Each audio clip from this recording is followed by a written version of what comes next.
Tu t'ennuies aux discussions du coin café? Peut-être que tu rêves d'échanges qui seraient plus authentiques. Cela te déprime de voir tant de talents qui ne s'expriment pas. Tu rêves d'un monde où chacun ose être lui-même et déployer son élan de vie.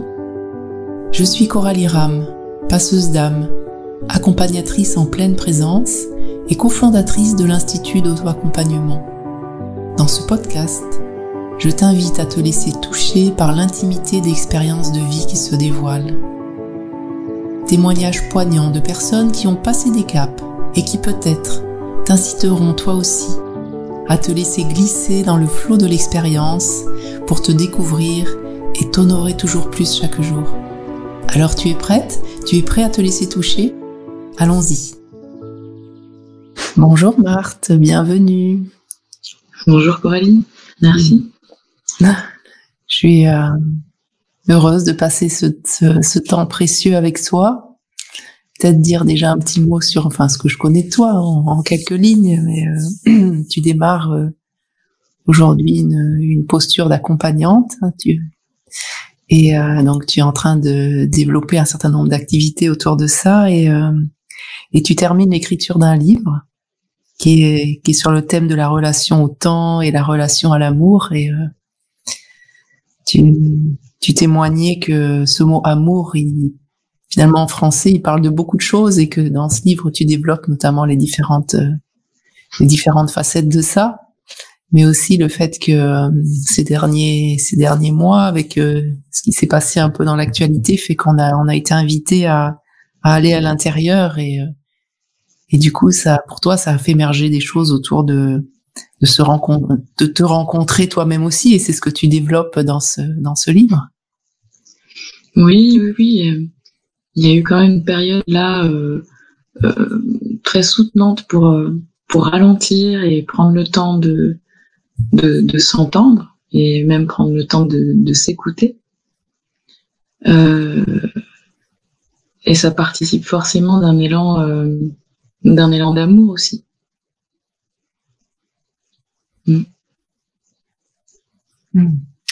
Et du coup, aujourd'hui, tu voulais nous témoigner d'une épreuve que tu as vécue il y a un certain nombre d'années et qui font partie finalement de ton identité de femme. Et j'aimerais bien que tu me parles un petit peu de ce qui s'est passé pour toi là quand tu avais 23 ans et qu'est-ce que ça t'a fait vivre à l'époque.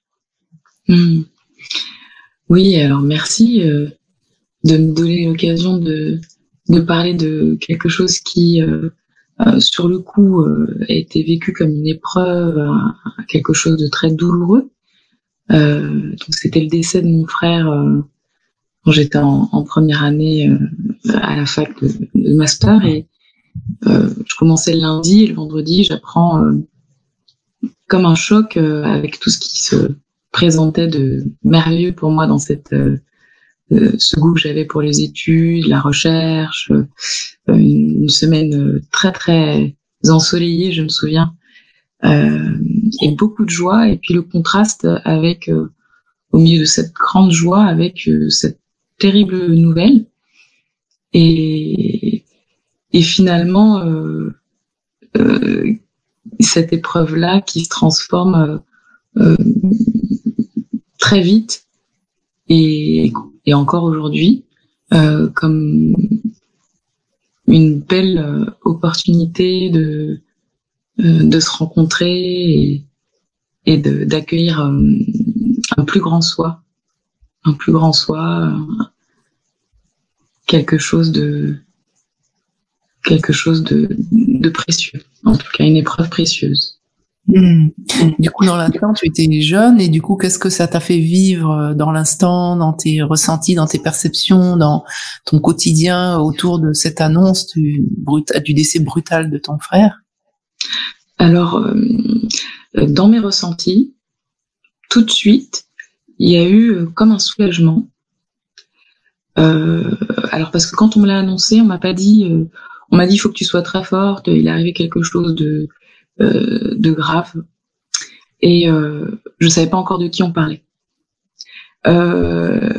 Et quand on m'a dit qu'il s'agissait de mon frère, et que j'ai demandé si c'était grave et qu'on m'a dit qu'il était mort, il y a eu comme un soulagement à l'annonce que ce soit mon frère, non pas parce que je l'aimais pas, au contraire, c'est quelqu'un avec qui j'ai partagé la biculturalité, avec qui je partageais absolument tout, et on était très très très proches, mais parce que j'avais eu comme des ressentis avant que je le voyais pour la dernière fois. Donc les dernières fois où il était venu me voir, j'avais besoin d'aller regarder, le voir partir, prendre sa voiture, et qu'il sorte vraiment de mon champ de vision.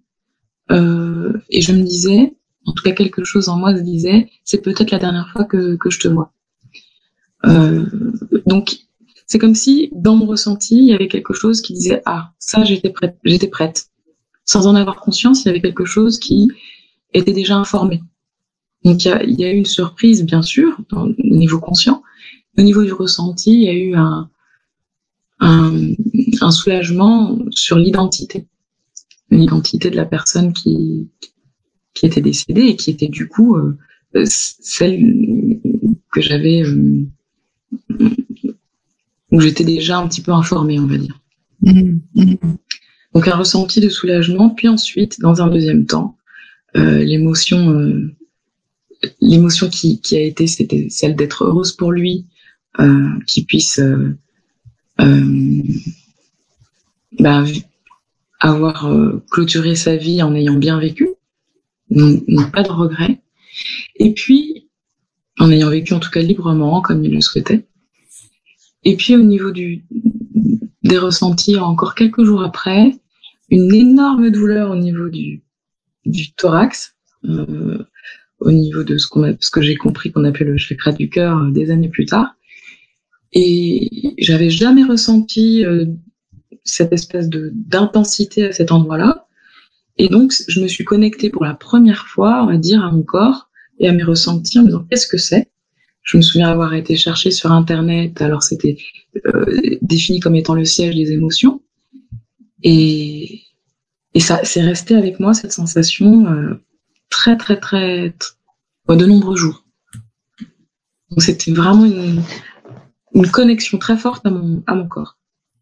Et c'est étonnant, en fait, de t'entendre, parce que c'est vrai que une première réaction qu'on pourrait avoir, ça serait plutôt, voilà, d'être dans ces sensations physiques ou dans une profonde tristesse, comme si, toi, déjà, il y avait déjà une conscience d'un espace-temps différent, d'une reliance différente. Parce que c'est étonnant de t'entendre décrire cette expérience à cet âge-là, aussi jeune, aussi consciente de ce qui pouvait se jouer, consciente de ce qui se vivait en toi, de pouvoir le décrire, le nommer.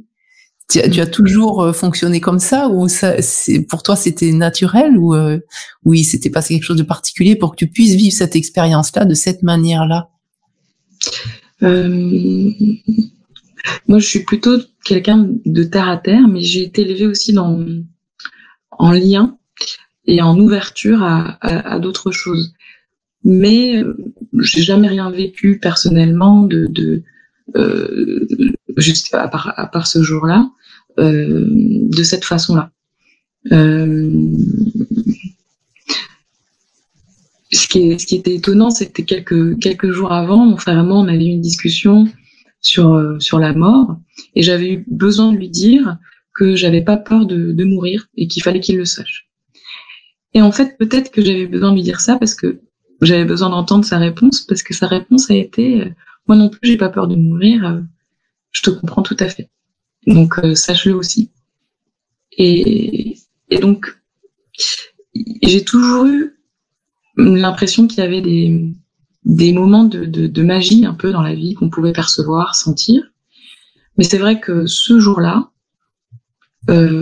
j'ai compris pourquoi j'avais regretté de pas travailler l'été d'avant. Mon frère avait aussi eu des difficultés dans son travail, donc on s'était retrouvés beaucoup ensemble.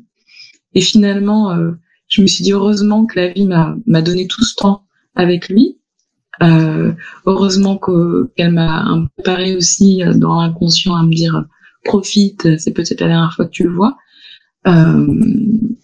alors que rien n'était, je veux dire, il n'y avait pas de maladie, il y avait rien qui laissait présager ça de manière matérielle, extérieure.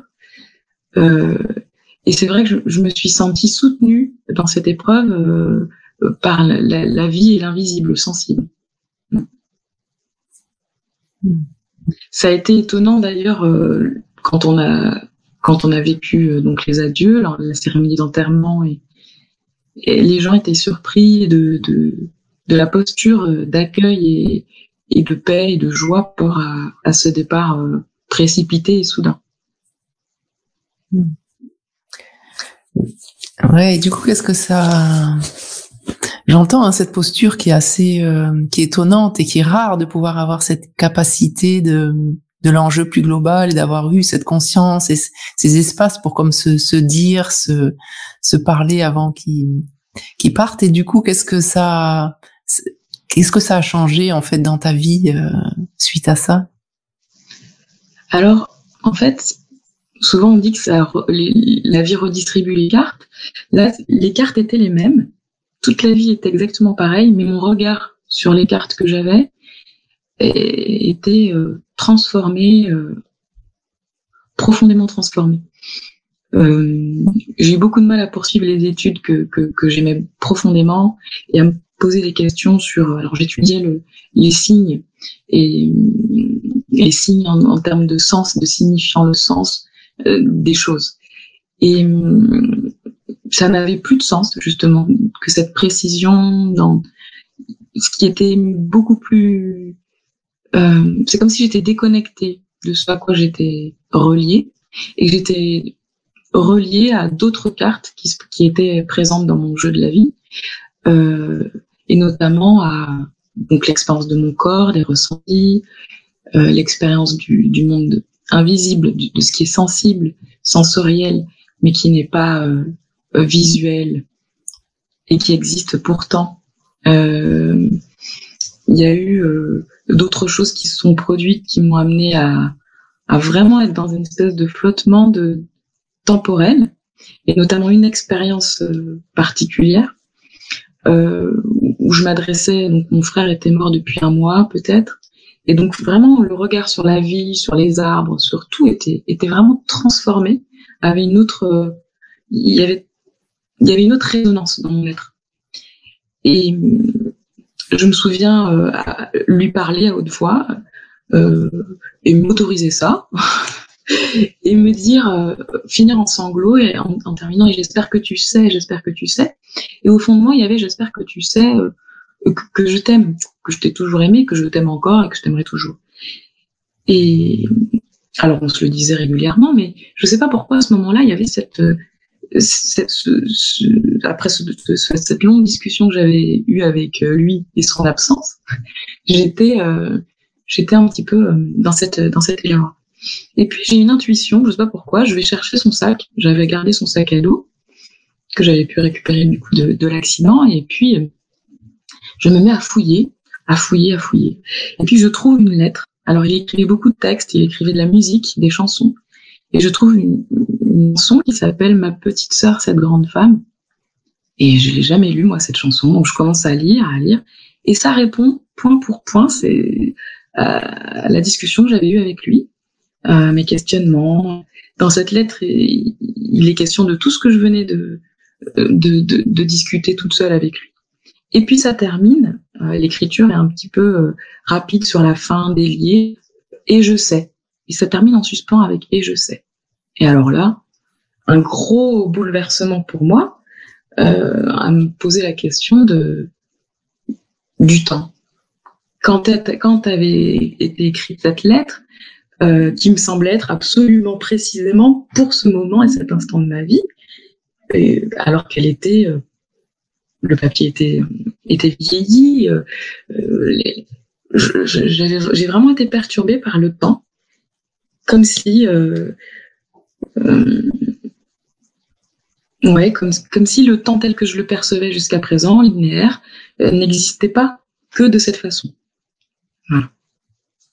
Ouais, j'entends comme ça comme tu parles des cartes qui ont été rebattues, comme si la vie restait telle qu'elle était, mais dans ta perception il y avait vraiment un changement dans ta relation à l'espace. Et du coup, je comprends mieux le titre de ton livre aussi, hein. Relation au temps, et sur le thème de relation au temps et à l'amour. Mais aussi sur cette relation au temps, comme de prendre conscience qu'il y a des espaces-temps qui sont pas linéaires comme on a l'habitude de le voir, et que notre mental a besoin de se rassurer qu'il y a un passé, un présent, un futur. Oui, c'est tout à fait ça. Le livre, il s'appelle Intemporel, comme l'intemporel, et en même temps, il y a un jeu de mots avec un tempo réel, pour dire qu'il y a un réel tempo propre à chacun sur cet intemporel. Et il est construit justement à déconstruire la linéarité. Il est construit comme un dictionnaire relatif du temps et de l'amour. Et chaque chapitre commence par le mot qui a terminé le chapitre précédent. Donc ça fonctionne comme un dictionnaire avec une définition de ce mot-là. Et puis ensuite le premier mot qui commence la première phrase du chapitre, et ensuite le dernier mot qui va commencer le chapitre d'après. Pour construire un autre regard que la linéarité pure et simple dans la narration, pour arriver un petit peu à nous perdre aussi, et à perdre ce mental, justement, ce mental qui a vraiment besoin de se raccrocher à cette ligne du temps. Merci. Et du coup, quand le fait d'avoir pu écrire ce livre en lien justement avec tes différentes expériences, dont celle que tu viens de me nommer, quand tu te sens, quand tu te mets en lien avec cette posture d'avoir justement autorisé à mettre cette intemporalité, y compris la structurer dans un livre, et de comme faire faire à tes futurs lecteurs cette expérience-là, qu'est-ce que ça te fait vivre à toi? De quoi ça parle finalement de ton élan? De mon élan premier, ça parle vraiment d'amour au sens large, c'est-à-dire au sens hors de notre culture, hors de tout ce qui rend plus petit cette énergie, notre temps, notre culture, tous nos conditionnements culturels, sociaux, tout ce qui pèse sur cette énergie, et d'arriver à approcher un peu plus cette essence qui est l'essence qui nous nourrit et qui nous anime, celle dont on est faite profondément. Voilà, mais réduite par tout plein d'extériorité. Voilà. Et du coup, quand tu te relis, toi, là, maintenant, à cette essence, à cet élan, comment tu te sens quand tu es en lien avec ça, maintenant? Qu'est-ce que ça te fait vivre, là, dans l'instant? Ouais, ça me parle et ça me fait vivre à l'intérieur comme un secret bien gardé, qui est finalement un secret qu'on partage tous. Voilà. Et en parlant d'intériorité, tu me partageais tout à l'heure que puisque tu apprends cette posture de pleine présence avec le focusing de la relation intérieure, tu disais pour moi actuellement c'est le meilleur moyen d'être en relation avec moi-même. Complètement. Et avec moi-même, M', c'est vraiment c'est à la fois une manière de se rencontrer, et dans cette rencontre d'accueillir et d'accompagner tout ce qui est nous, sans rien vouloir précéder, sans rien vouloir contrarier, sans rien vouloir en fait, tout simplement. Se tenir en position d'amour véritable, Et donc, toutes les parts de nous se présentent aussi à ce moment-là, parce qu'elles savent, elles sentent qu'elles peuvent être comme elles sont. Elles peuvent venir comme elles sont et être aimées sans exigence, sans attente, Et tout ça, ça se passe à l'intérieur et finalement, c'est exactement le reflet de nos difficultés à l'extérieur. On va chercher cette espèce d'amour qui finalement est très souvent conditionné, qu'il soit dans la famille, dans la société, dans les attentes de nous à nous-mêmes qui sont extérieures mais qu'on intègre. Là, c'est comme si on était épuré et qu'on allait à l'intérieur et qu'on était juste à cet endroit où on peut tout reconnaître, tout accueillir, tout rassembler, y compris ce qui s'oppose, y compris ce qui est en contradiction. Et à cet endroit-là, tout existe sans aucune restriction. C'est libre. Et c'est aimé. Voilà, tu parles vraiment là justement d'amour inconditionnel de soi, pouvoir être avec tout ce qui est, quel que soit l'état.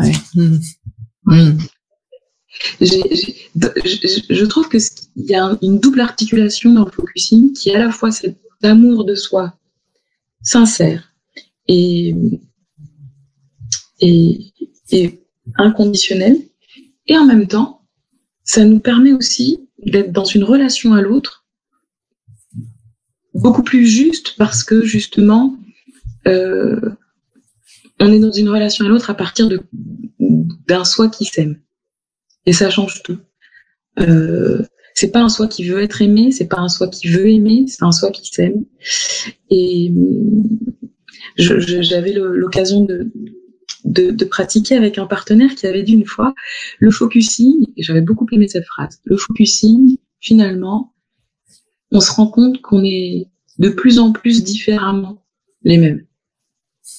Et c'est ça, c'est vrai qu'il y a dans cette unicité et dans cette rencontre avec toutes nos parts, on se rend compte qu'on touche à l'expression de quelque chose d'universel en même temps et de complètement partagé. Et en même temps d'unique, comme tu disais. Absolument. En fait, on est cette part d'universel au travers de notre propre unicité qui s'exprime de façon propre et absolument unique. Ça, c'est évident. Mais c'est l'expression d'une universalité. C'est un petit peu comme dans le langage. On va partager, par exemple, la même langue. Nous, on va partager ensemble la langue française, là où on parle. Et dans notre manière de parler, notre timbre, les mots qu'on choisit, les intonations, notre voix, tout, les pauses, les silences, toute la prosodie, tout ce qui articule est propre et unique. On n'aura pas deux fois la même voix, deux fois la même manière de parler. Pourtant, notre faculté est universelle. Ouais. Merci.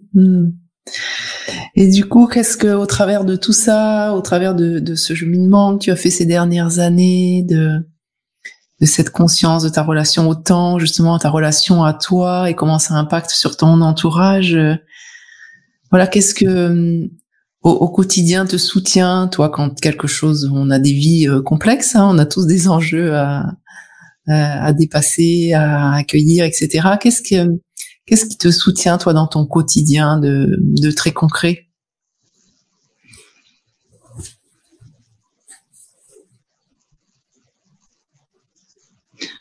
Ce qui me soutient, c'est l'instant présent, je crois. Et avec cet outil du focusing qui vient, qui sait que je peux aller à un endroit à l'intérieur de moi à tout moment où je contacte finalement une paix infinie. Voilà. Dans l'instant présent, je peux aller à un endroit paisible. Toujours. Ça, c'est ce qui me soutient. C'est ce qui me soutient. Et ce qui est fantastique avec le focusing, c'est que ça amène subtilement, lentement, à aller rejoindre ça, concrètement. Ça dit pas, il faut aller. C'est bien. La méditation a ce côté-là. Maintenant, comment on fait? Il y a vraiment quelque chose de possible à activer, à aller rejoindre. Voilà, prendre le chemin, d'aller à l'endroit où c'est paisible. Et il y a une phrase qui dit la vie est un long fleuve tranquille, ou l'inverse, la vie n'est pas un long fleuve tranquille, selon comment on voit les choses. En tout cas, il y a cette envie de paix. Et finalement, c'est vrai que la vie, c'est le mouvement. Donc la vie, c'est le mouvement, c'est tout ce qui transforme, c'est tout ce qui agite. Mais le long fleuve tranquille, c'est pas la vie, c'est nous. C'est nous au sens de ce qu'il y a à l'intérieur de nous, à contacter de vivant. Voilà, il y a vraiment, on est le long fleuve tranquille dans la vie, à un certain endroit de nous, voilà, qu'on peut rejoindre. Ouais, j'entends comme pour toi, c'est concret en fait la façon dont t'en parles, ta capacité à te connecter à ton être, cet espace de paix que l'on est chacun et souvent on cherche à retrouver, et on sait pas trop comment faire. Mais j'entends que pour toi, au travers de tout ce cheminement que tu as fait ces dernières années, il y a quand même quelque chose de très concret à pouvoir te relier à ton être profond, à cette paix intérieure que tu es. Et c'est ça qui, dans ton quotidien, te permet, te stabilise quelque part dans une vie qui peut être effectivement mouvementée. Oui, ce qui a été déclenché c'est un long chemin, hein, parce qu'il y a vraiment le temps qu'on prend pour soi, mais le temps qui nous amène aussi à cette transformation, qu'on le prenne ou qu'on le prenne pas. Il nous amène quelque part, et puis nous, on peut aussi prendre le temps pour aller quelque part avec lui. Mais il s'est passé 13 ans depuis cette expérience-là, cette épreuve très forte. Il y en a eu d'autres entre-temps, comme pour tout le monde, parce que la vie, c'est ça aussi.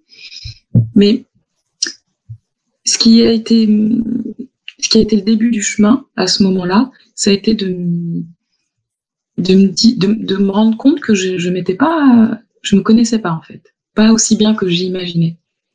J'avais des croyances sur moi qui ont été balayées du jour au lendemain, une transformation, un regard qui change et un regard sur soi qui se transforme aussi. Et finalement, petit à petit, avec le temps, de quelqu'un qui avait envie de progresser, d'avancer, je suis devenue quelqu'un qui avait envie de mieux se connaître et mieux se respecter. Et le focusing a été, alors il y a eu la sophrologie, il y a eu la méditation, il y a eu le yoga, il y a eu plein de choses, mais le focusing a été vraiment quelque chose de fondamental pour mieux se reconnaître encore et mieux entendre ses besoins pour pouvoir mieux s'aimer, mieux se respecter. Ouais, j'entends vraiment ce chemin de plus en plus d'authenticité et de conscience de qui tu es. Et oui.